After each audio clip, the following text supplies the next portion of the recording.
Hey everyone, welcome back to Lucky 13. You are going to be bananas happy when you meet Gail Keyes, which makes me think of Alicia Keys, which makes me smile because love.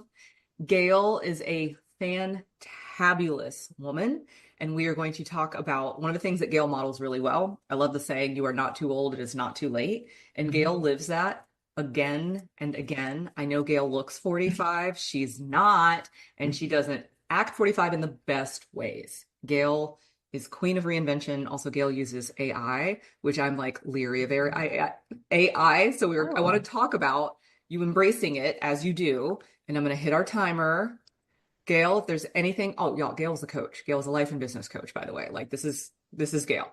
So Gail, if there's anything I have not communicated that you would like to make sure everybody knows, no, it's all good. I'm sure it'll come up in our conversation. it Anything will. you might have left out. Okay. Can we start with, I think you're 69 years young. Is that accurate? I'll be 69 in 3 weeks. Love. So, okay, looking Yeah. 45, always reinventing. Can you talk about, because uh I just turned 47 and I have definitely noticed there's a divide in that I know some other people around my age, and it's fascinating to me how many of them are like, "Oh my God, my knees are ruined and it's all downhill from here." And I'm like, I mean, it's not 37, but I'm also like, we're not even 50 yet. Be cool. What is it like in your world? In my world, which I know is slightly different than other women my age, I mean, that's one thing about me. In my world, I'm 40, 45. I don't know. It's not really intentional. Like, I'm not trying to think that way, but I automatically think younger and always have. And it's hard for me to explain because it's always been part of me. Like, from the time I was really young, I used to think, when am I going to grow up? Like, I literally never felt like a grown up until I was in my 40s. So I've maintained that attitude and the way of life. So if my knees hurt, I go get acupuncture. If something doesn't feel right, I deal with it. So I don't pretend to be younger, but my energy is, I have a higher energy, and my thought process tells me that I'm not old. What you model and what you just explained for everyone, and I'm screaming because I know some people are like, I'm tracking Serena, and others are about to get it, is what we're thinking and believing Yeah, creates our reality and not what we're trying to pretend to force ourselves to think and believe authentically. And I love your example. If my knees hurt, I look into acupuncture. Like that, what you just sort of unconsciously thought is like, oh, what's that about? Not, oh, this is my lot in life, must accept totally. it. It's like, oh, something's happening. Let me attend to myself. And I do that with everything though. It's like if I feel tired, why don't I? Why am I feeling tired? What can I do to change that? So I don't think, oh, I'm getting old, must be my age. It's like, hell no. I want to feel good. So like I'm not a big drug and all this stuff, taking a whole bunch of stuff, but I will use homeopathic remedies. So if I can't sleep at night, what remedy can I try or what can I experiment with? But also, how can I move my body? So I don't think, oh, I'm too old to do that. It's like, no, how can I move my body so that I feel better? Or what foods make me feel better? And I've always been that way. But the other thing, it doesn't mean that I don't have mind drama, right? Because, and this, I really wanted to make this a point. I'm in a new season of reinvention, right? And it really happened because I agreed to watch my grandson like before school and after. But the first day that I did that, I had a minor meltdown because I never pictured myself as a grandma who dropped their grandchild off. And literally, when I walked away from the school the first morning, he's in pre-K, I got teary because it was almost like I was mourning my past self or who I had identified myself as. So I decided I'm going to be the Gigi that I want to be.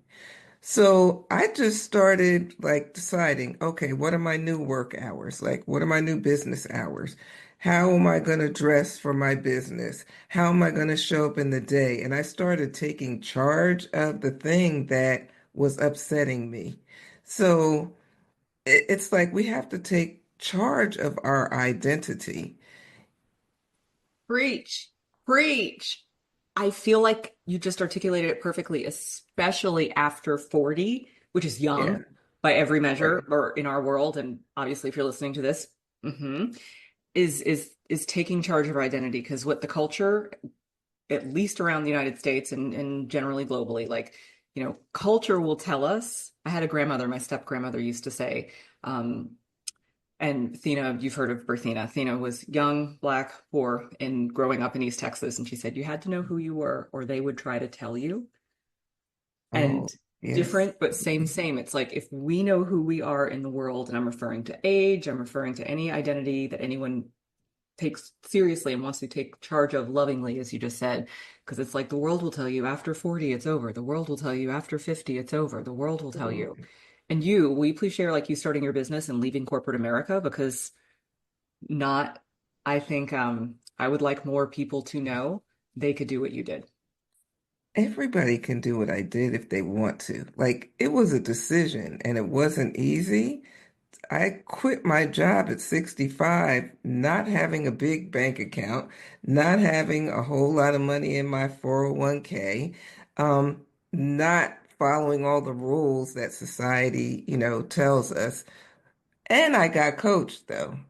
So there was a lot of discomfort, but I hired many people over the years now, it's been 4 years, but to help me manage my mind and step through the process. And the other thing I really want to make sure that I talk about is having a business that represents who you are. And I rebranded myself as the old black lady. And some people don't like it. Like I've literally had people tell me they don't like it, I'm not old.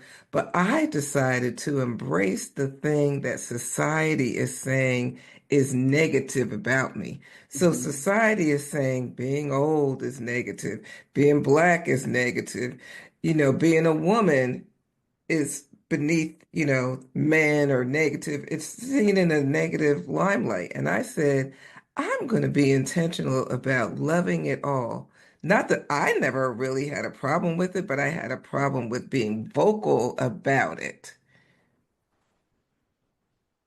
You're loud and proud in this chapter of your life is electrifying and also Mm, revolutionary and also like so loving. Like when we talk mm, about my obsession with like love, trust, money, it's like it's so loving and there's so much trust and it's so not defiant and not unapologetic. It's like so loving. I mean, it's also those things, but that's not the lead. yes, It's the I love me, I choose me, I see me. And totally, totally. I just And want I to say, really encourage women to embrace what society is telling them is wrong with them.